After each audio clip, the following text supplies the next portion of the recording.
every single day, and the fights used to be terrible. Like, we used to throw furniture at each other. Like, we used to break everything. And then, like, me and my mom, we used to argue with each other because I felt grown. Like, I felt like, I had a boyfriend, and I didn't like, all my friends, they used to stay over their boyfriend's house. My mom wasn't allowing me. I was very rebellious. Like, I wanted to do things my way.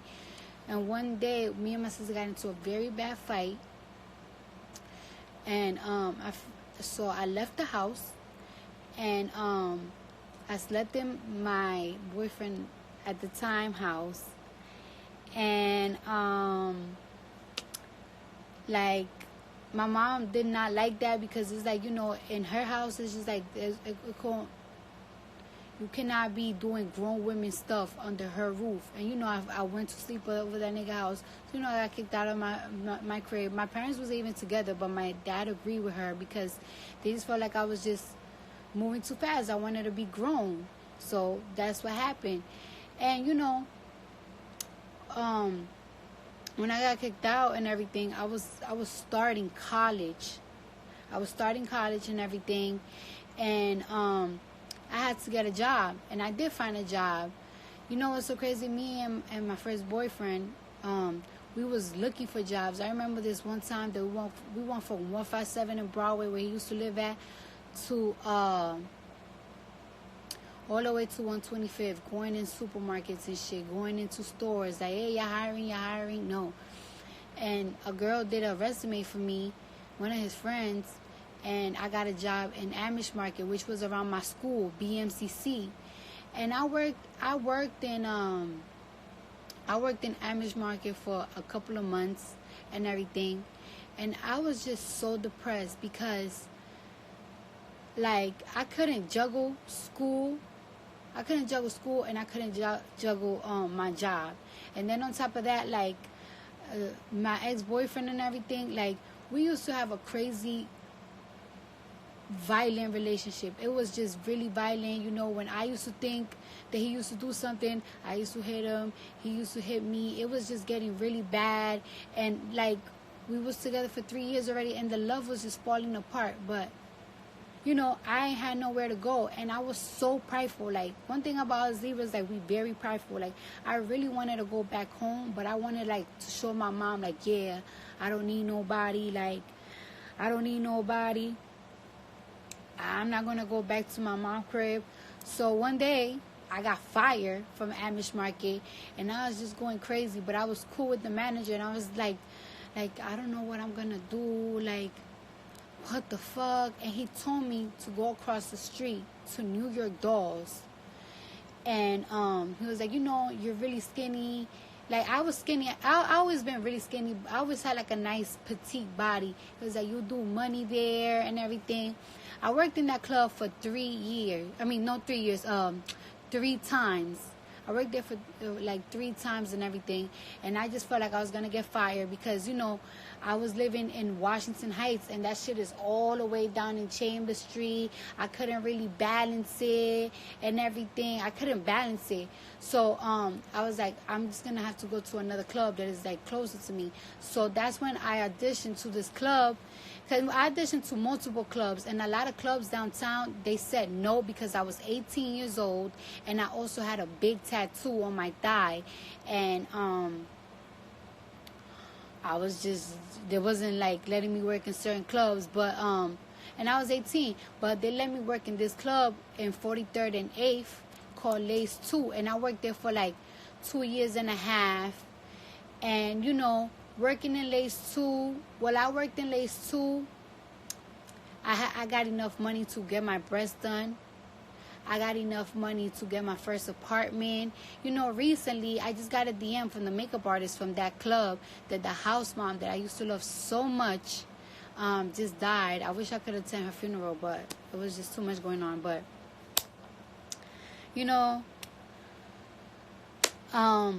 I was working at that club. After I got my breasts done, I was 19. I was 19 in the verge of turning 20. And I was really heartbroken because I was dating this guy, and it's so crazy. Like, the guy that I was dating had my ex-boyfriend name, but whatever. He broke my heart, y'all. That nigga broke my fucking heart. Some nigga from Throsneck and shit. He broke my shit. Tore me up. And I just wanted like to level up so bad. Like I wanted like to level up so bad because I wanted him to look for me. And I always say this shit. Like I was taking the train, and we was looking at the magazine, you know, in the food stand. And this girl that I used to dance with, her name is Jenny. I mentioned her before. She followed me and stuff. She used to work with me downtown. She used to be like, you could be like this. You could be like one of these girls. You're pretty. You got the body and everything. That's why I really got my breasts done and all that shit. That inspired me to get my breasts done. After I came from the Dominican Republic, I stood in the Dominican Republic for a month when I got my boobs done. And when I came back, I went back to the club and everything. But I just felt like I wasn't making enough money in Lace 2. So then one night, I went to this club called Crazy Horse, which is closed now and it's in the Bronx. I went to this club called Crazy Horse. I was trying to pursue like a model too, as an urban model, doing videos. And let me tell you, that shit is not easy. There's so much favoritism and I don't like that feel. But I went to Crazy Horse when I was like, you know, 19, 20, like I was about to turn 20 and everything, and I was going back and forth from Lace to Crazy Horse, Lace to Crazy Horse, because Crazy Horse, it was good like on the weekend, but on the weekdays it was a little bad and everything. And in Crazy Horse, I met this guy that I dated for a little while, just a little while, like I would say about 6 months and everything. He was a little older than me, and he broke my heart too. You know what I'm saying? We was dating. We was having a good time. All of a sudden, that nigga got back with his ex-girlfriend. And, you know, I was so in love with him and everything that it was like, and that nigga was really playing me and his ex-girlfriend at the same time. Like, he'll go home to her, then in the daytime, he'll be with me, and then he'll stay sometimes in my crib, and then he'll stay sometime in her, you know, some fuck shit. Fuck ass shit. And one night, I just decided to go to Sue's, and I got hired at the spot. Got hired in the spot. I was already like 20 when I think. Matter of fact, I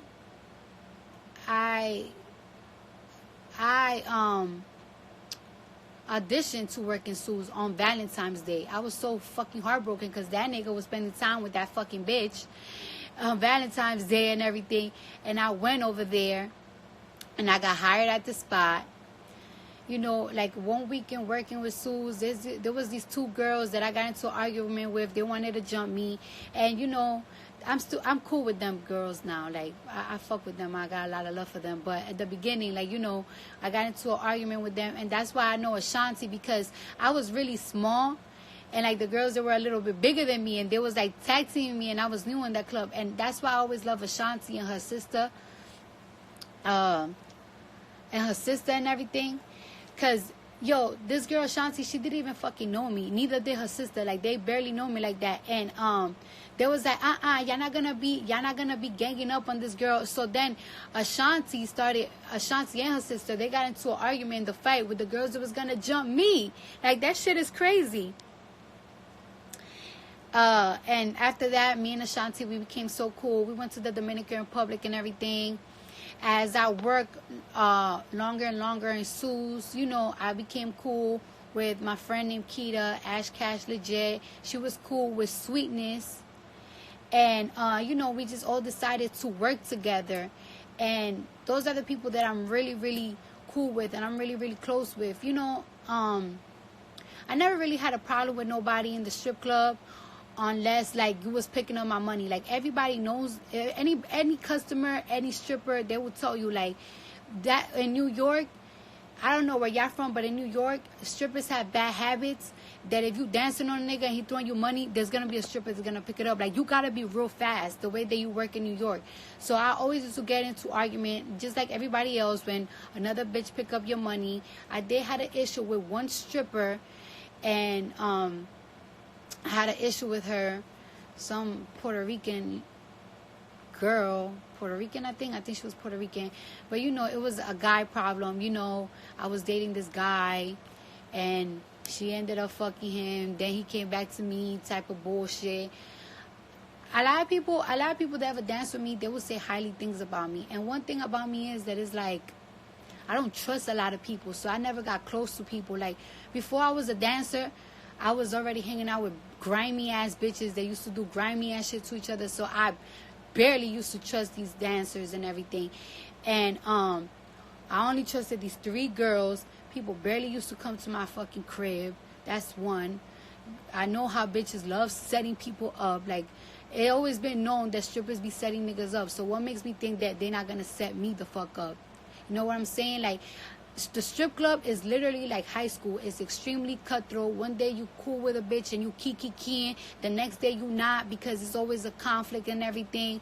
So never got close with nobody. Like, one thing about me is,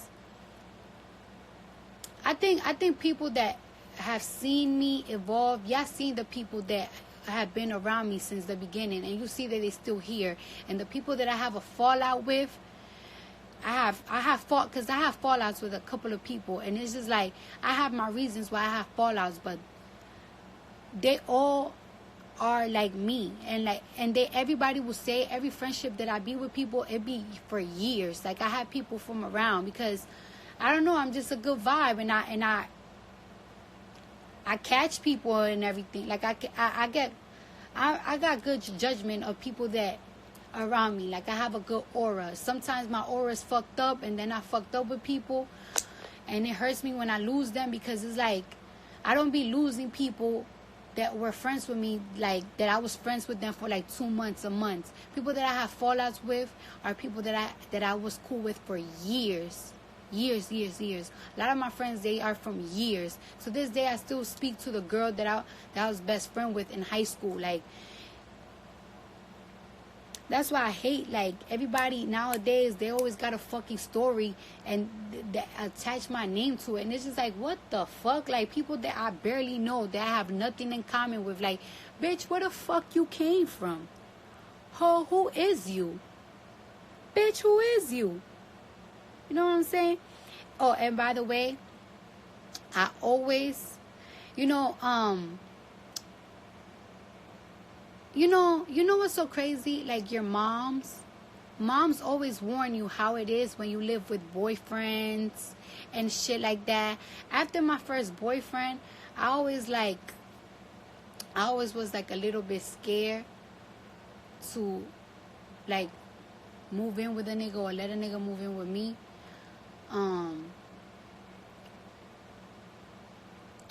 So I was always like kind of skeptical living with people.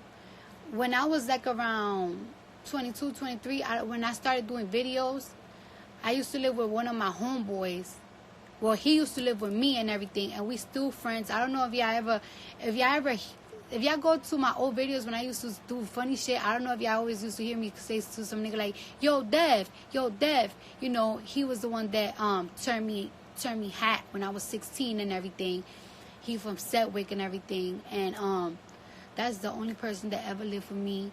Nah, my sister never lived with me. My cousin never lived with me. My friends never lived with me. Sometimes I would let my niggas, you know, the niggas that I used to like date, like, you know, come over, stay with me for a couple of days and everything. But I was always skeptical about people, like, and to this day I'm very skeptical about people. Like, so why you don't see me buddy with people, and everybody that you see me that I'm buddy with is people that I've been knowing for a hot minute. I'm not the person to bring people close by, because I'm really am from a grimy ass place. Like, bro, the Bronx is full of grimy people. Like, I grew up around grimy people, so I know I gotta stay my distance. Like, I grew up with people that is like to set people up. So I always been a paranoid person. I don't understand why. I could really get into details about shit, but it's like I don't feel like getting into details about shit. But it's just like I just want people to know my dancing history. And I said my dancing history so many times in interviews, in videos. people always want to switch it up. People always want to this. People always want to that. This shit is annoying. It's disgusting. For real. Hey, y'all. I haven't even looking at y'all.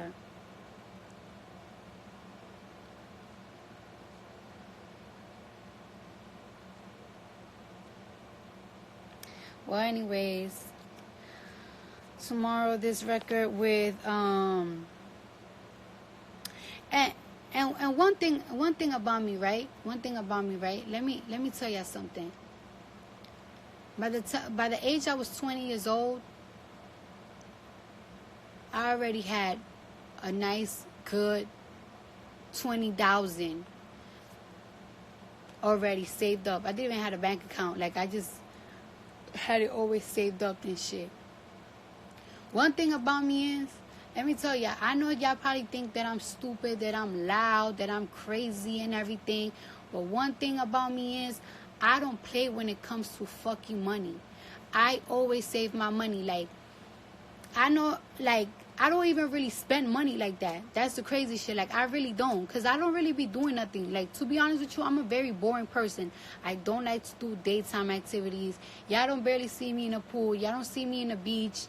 If I'm in the club, I'm in a club because, you know, my nigga is going to the club or I'm getting paid for it. Other than that, like, it's like, I'm a very boring person. I like to make money. And I always tell y'all that I like to make money. I like to save money because I don't live that YOLO life. Cardi is not about that YOLO life. I don't believe like you only live one type of shit. I am into what am I going to be at in 10 years. I want to be able to spend money the way I spend money in 10, 15 years from now. So I'm always saving money. I'm always thinking about new ways about making money. And I've always been like that because I had uncles and I have a dad that had it all, and I seen these niggas spend that money and never get it back, and I'll be damned if that's fucking me.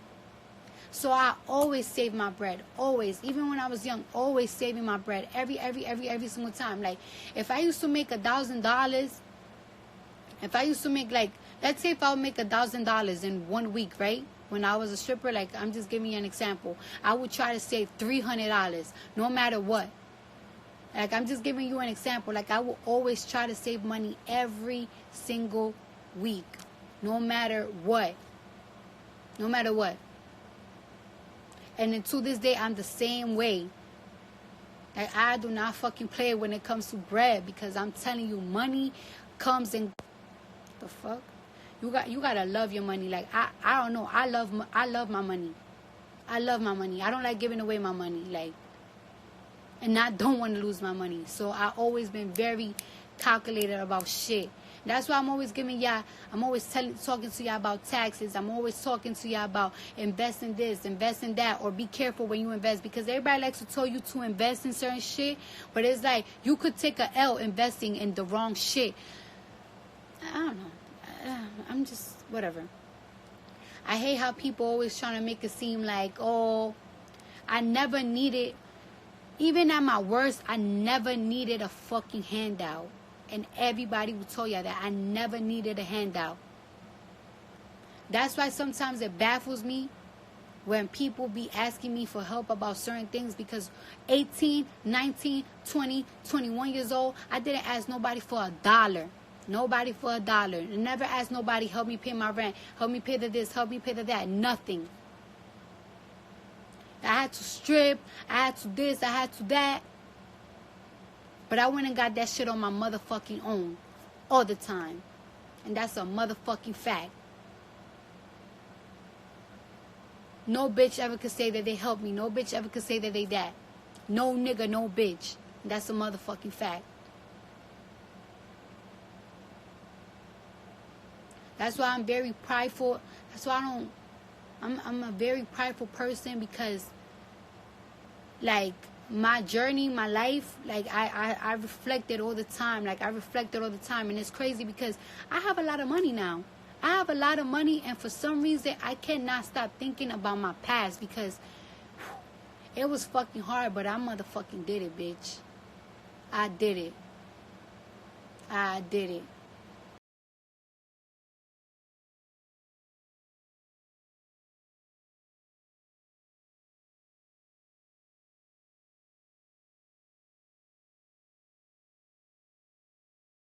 fucking tired, and I was so self-conscious. There was a time that my ass, I always had like a nice little ass, but my ass wasn't big enough. And I didn't want to go to the club until like I get my ass injections and everything. And you know what? I still went.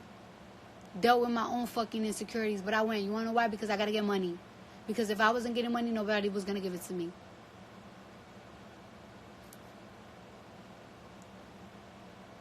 Facts.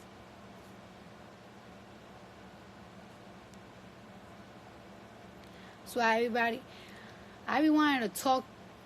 I be wanting to do interviews, but it's just like I don't want to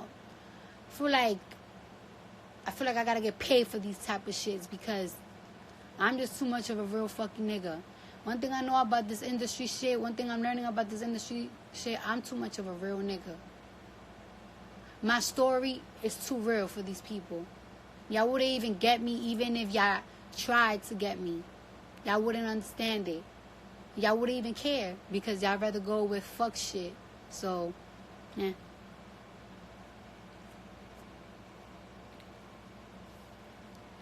And that's a fact. You know, everybody always want to fucking say that I'm this fucking... Oh, whatever. I'm not gonna... Let me just go to fucking sleep because I gotta take a fucking flight tomorrow. I gotta go see my husband. And yeah, I'll talk to you guys later.